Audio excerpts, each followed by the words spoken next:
Did you know that athletes may be more susceptible to PTSD and ASD?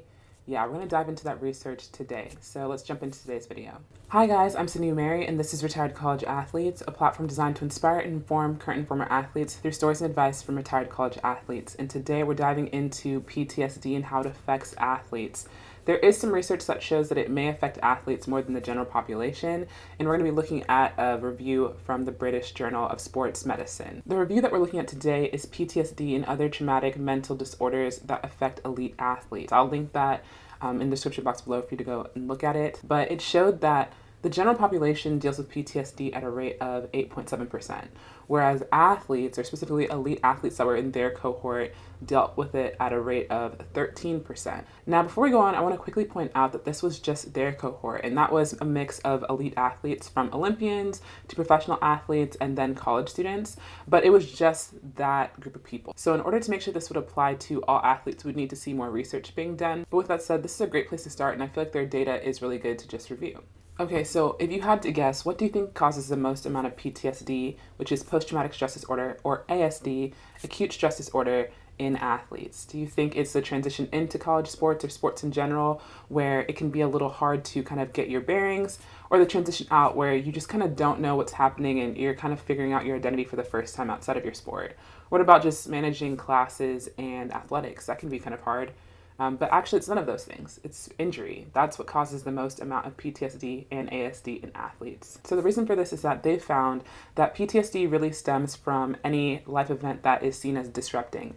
As you can imagine, injuries, specifically really bad injuries, like ones that will leave you out for a longer period of time, can be life disrupting. And outside of that, injuries themselves are considered an inciting incident for PTSD. But what I found the most interesting about this is that usually it's not just the athlete themselves who dealt with the major injury that has PTSD. It's also the witnesses, it's the teammates that saw it, it's the coaches that saw it. And so injuries have a really big impact on athletes and teammates and coaches. But the thing that I found to be the most interesting thing about this whole study was that 2 of the 3 things that athletes do to mask their PTSD are actually things that we've discussed in our unlearning video.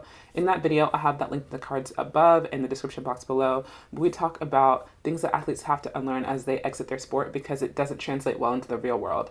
These are things that are often seen as toxic and can really hurt the quality of life of athletes as they transition out. But it actually also hurts the quality of life of athletes as they're in their sport. 2 of these three things are things that we often do to just mask the pain of injury or just a bad experience in sports. And so we're going to go ahead and jump into that. The first one that we didn't talk about in our unlearning video is compartmentalization. And basically that's an athlete's ability to separate what's going on in their lives from what's going on in sport. This can be pretty dangerous for athletes that are experiencing PTSD because they don't have the opportunity to process all of their emotions and they just kind of shove it to the back until things start to get worse. I've often seen how compartmentalization can be beneficial in athletics. You know, you don't want to take your life and all of the things that are going on onto the court. For me, I played basketball, or onto the field for whatever sport that you play.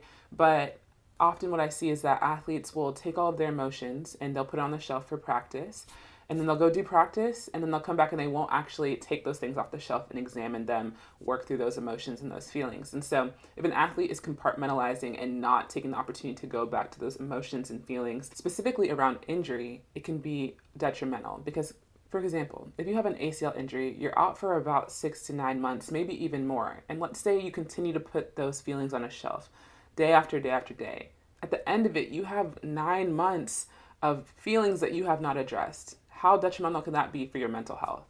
So with that said, compartmentalization is a big way that athletes mask PTSD and ASD. Similarly, number 2 is disassociation, which is a way that athletes distract themselves from what is going on. I think these 2 kind of go hand in hand, compartmentalization and disassociation. I think compartmentalization can turn into disassociation, but ultimately it's when an athlete just kind of removes themselves from what is going on around them, not really being able to take in what they're feeling and seeing, just to be able to get through those moments. This allows athletes to navigate feelings of pain and fatigue in a way that is less painful to them in the moment, but can ultimately hurt them in the long run because they're not dealing with their pain of PTSD or ASD. So to me, a sign that you can use to gauge if someone is using disassociation or compartmentalization to kind of move past these harder feelings is when you ask them, hey, how are you feeling? how are you doing? How's this injury affecting you? And they don't even take the time to really answer that. They're like, everything's going to be fine. You know, my leg is fine, or whatever's injured is fine. I'm going to be back with the team in no time. It's kind of like what I would consider toxic positivity. You're not actually giving yourself, as in the injured athlete's not giving themselves a chance to actually feel everything that is going on within them, and they need that. So that could be a telltale sign that someone is using disassociation and compartmentalization to move past these harder feelings around their injury or whatever else is going on in their lives. And then the third thing is adaptive perfectionism. So what is that? Well, perfectionism is just striving to be perfect. Adaptive perfectionism to me is the more healthy version of that, where people are more tolerable of mistakes and just imperfections without self-criticism. So of these three things, this is probably one of the better ones, but the fact that perfectionism is still mentioned to me is kind of problematic. The reason for the problem is that there still is very much concern over mistakes, where people are just so consumed with doing the right thing, getting things right, but outwardly it looks like they're not. What the study found is that striving for perfection or a goal of perfection at all is highly correlated to PTSD. So if you see any of that happening, and I know it's kind of hard to point this out in people, especially when they have adaptive perfectionism and it's not that visible to you. But if you see anything like that, this person could be struggling with adaptive perfectionism, and it could be masking a greater mental health issue.